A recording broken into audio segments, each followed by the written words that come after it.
Hi everyone, I was asked if I could talk about press rolls in traditional jazz, and that's a great topic, and I'm going to show you a few basic ones and some variations. This is by no means meant to be the only way to do this, but these are some of my favorites and ones that I like to play, and hopefully this will at least get you started experimenting with this and give you some ideas for things to check out.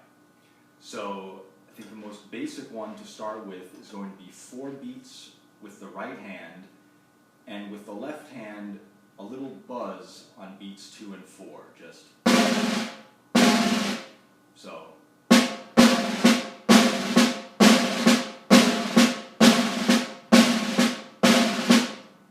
And then with all of these I'm going to show you with the bass drum, you could either play the bass drum in 2 or in 4, depending on what's going on in the music. But that basic press roll, that will work at a lot of different tempos. You can play it slow, play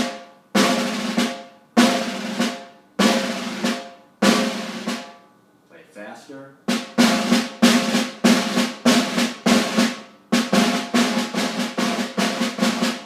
works at a lot of different tempos. And I should also talk about the sound. When you play this and when you listen to guys back then, Baby Dodds, obviously, Krupa, Dave Tuff, when you listen to them play press rolls, Baby, it's not a military kind of sound, you know, it's not this kind of thing. You know, it's more towards the edge of the drum, and it's meant just to be a smooth sound that's going to blend with the band. And you know, I'm always struck by the fact that when you listen to these guys, if you listen to Krupa playing brushes with Benny Goodman, playing press rolls with Benny Goodman on After You've Gone or Avalon, he's playing press rolls, it almost sounds like brushes, and that's the way those guys could play these press rolls. There's a very smooth, not a piercing sound. So a little more near the edge of the drum, and don't think of them as rudimental rolls. Now, you can also play that same basic press roll the other way, playing the 4 beats with the left hand and the buzz with the right hand on 2 and 4.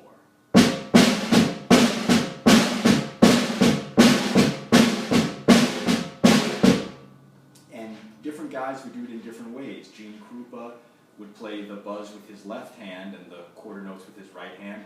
Baby would do it the other way around. So you can play around with that. They feel different. And I sort of go through phases where I play one more than the other. I kind of switch around, but you can check both of those out. And before we move on, another thing you can do with that very basic press roll is to put one of your hands on a different part of the drum set. In a video I did about George Wettling, I talked about the fact that when he would play the ride cymbal or the hi-hat, he would still often with his left hand on the snare drum play that buzz on 2 and 4.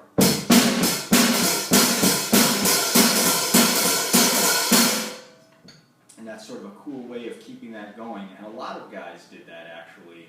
You can hear Cliff Leeman doing that. I've heard Sam Woodyard do that.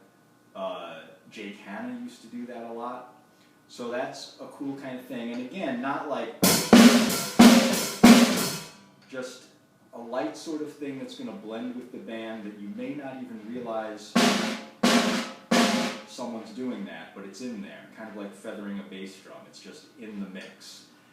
You can also, Paul Barbarin would do a thing where he would play the right hand on a wood block or on the shell of the bass drum and play the rolls like this.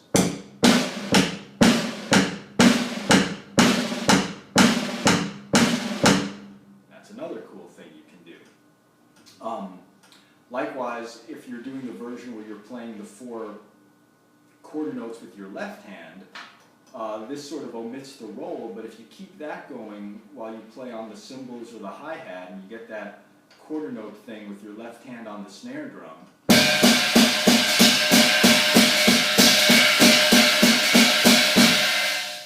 that was also a very common old-time way of playing. And again, you can hear Baby Dodds, Zooty Singleton, Wettling, Krupa, Joe Jones, a lot of guys would do that kind of thing, where they would play the 4 beats on the snare drum even if they were playing on a ride cymbal or a hi-hat. So that's another thing that you can play around with.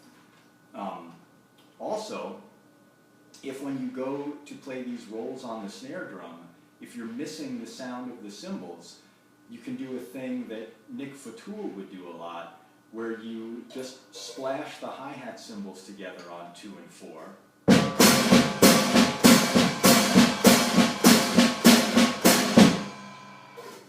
And again, that's sort of, now it's really mimicking a marching band kind of, where you have the bass drum and the snare drum, and then someone playing the cymbals or playing the cymbal on top of the bass drum. But that's also a nice way of getting some continuity, so when you go from the cymbals to the snare drum, you still have a little bit of a cymbal sound. And sometimes Nick Fatool was so smooth with those transitions that for a second you couldn't even really tell, wait, what's he doing now? Did he switch? And if you can go from a ride cymbal to a snare drum and not have it be noticeable, that's pretty smooth. But even if you're not doing that, all of those transitions should be very smooth. They shouldn't be jarring, and all of those guys were masters of doing that.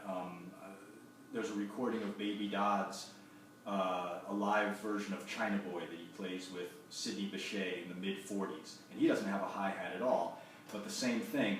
He plays press rolls, he goes to the ride cymbal, he does some great solos on the wood blocks and rims, but through all of those changes, they're still all very smooth. The color of the sound changes, but the beat, the pulse, the feel, it all sounds the same. It all sounds like the same drummer the whole time.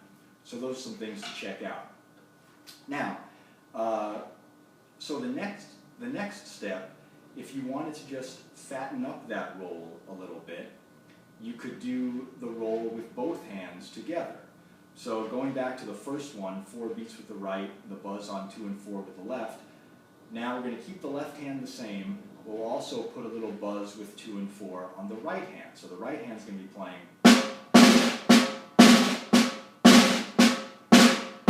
You get.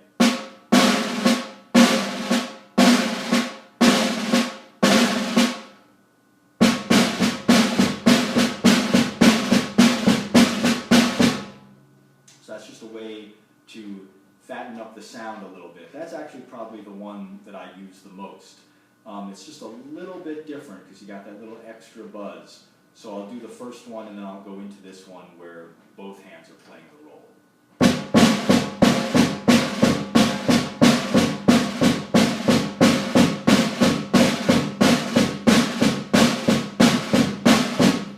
So it's a very subtle difference, but there is something. Also with that kind of thing, you can either, when you're playing the roll with both hands, you can either drop them both at the same time, or you can play hand to hand, and then it's going to be more of a buzz roll version of a rudimental roll, like a 5-stroke roll. So you can play it that way also. The next step from there, I think, would be the continuous roll. And here, you're just playing a roll that's not broken up, but you might accent it on 2 and 4 to give it a little bit of a pulse.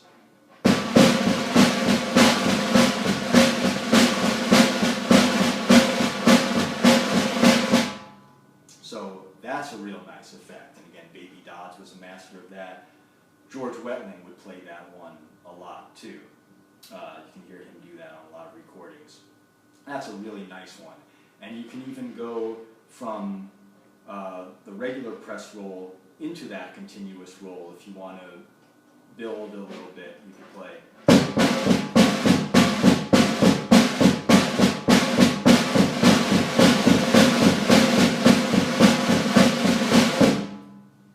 And that's another thing you can do. And from there, you could actually also go into a press roll solo, which is, again, a thing a lot of guys would do. Wettling, of course, Sid Catlett would do this. Nick Fatool would play these press roll solos.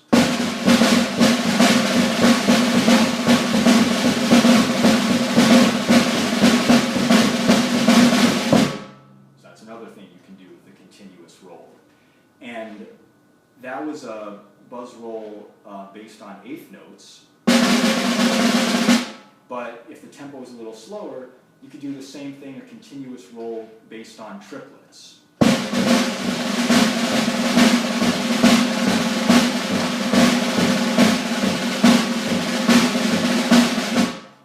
And again, you know, a lot of guys would do that on a little bit of a slower tempo. You can hear Gene Krupa play that. Actually, he had a version, an arrangement of Stompin' at the Savoy that he played with his trio in the 40s, and part of it usually included a triplet buzz roll solo.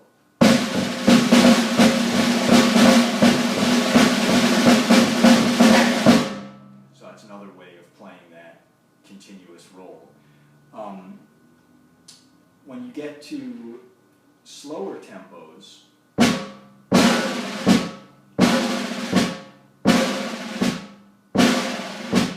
again, you can either play those by just letting the hands drop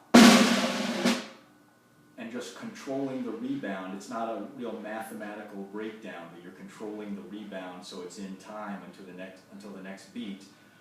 Or, again, you could play more of a buzz roll version of like a 7-stroke roll or a 9-stroke roll or whatever it is, depending on the tempo.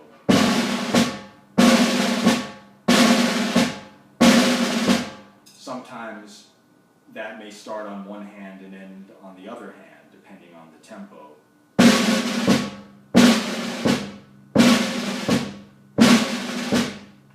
So those are ways you can play them on slower tempos, either playing them hand to hand with some kind of mathematical breakdown of the roll, or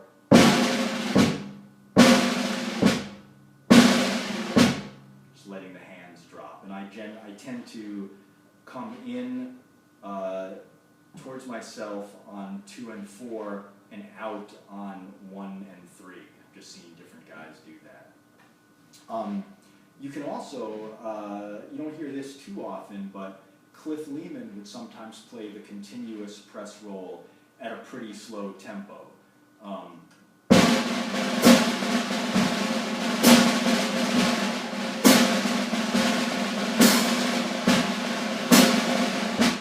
And that's a pretty cool effect. I always liked that. You can hear him do that on some of the stuff with the Dixie Rebels, and that's just another kind of cool effect you can do with a roll. And you can also, you don't have to play these rolls on the snare drum. You could also play them on a wood block or on the shell of the bass drum or the rim of the bass drum or on the rims.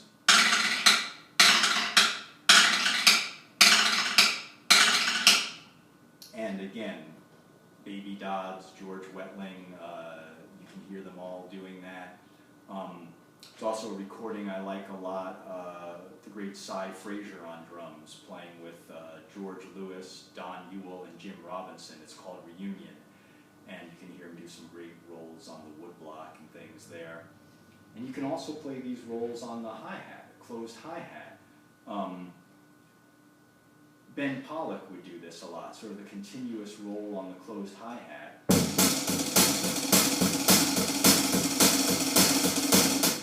And Nick Fatool would also play a lot of rolls on the closed hi-hat. That also, he would do that a lot on a slower tempo.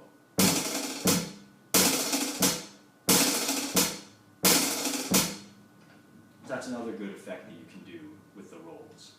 So, I hope this was helpful. Again, those were just some basic variations, but let me know if you have any questions about this. I'd be happy to try to answer them.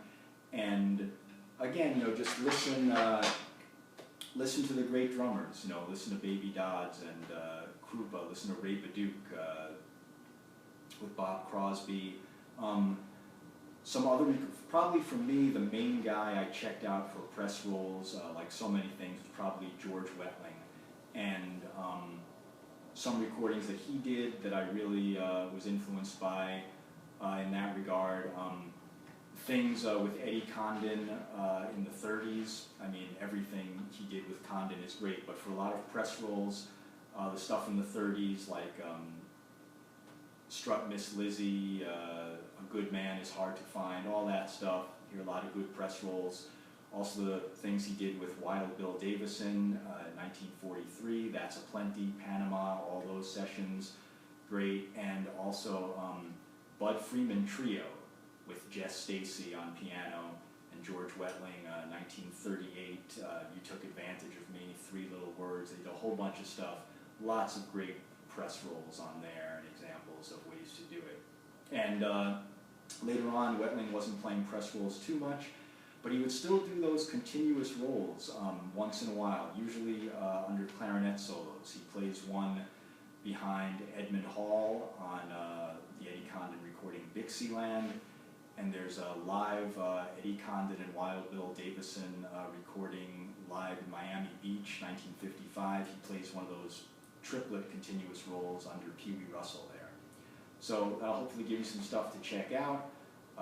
Thank you for watching. If there's anything else you'd like to see, please let me know. If I can do it, I definitely will. And I'll see you soon. Bye.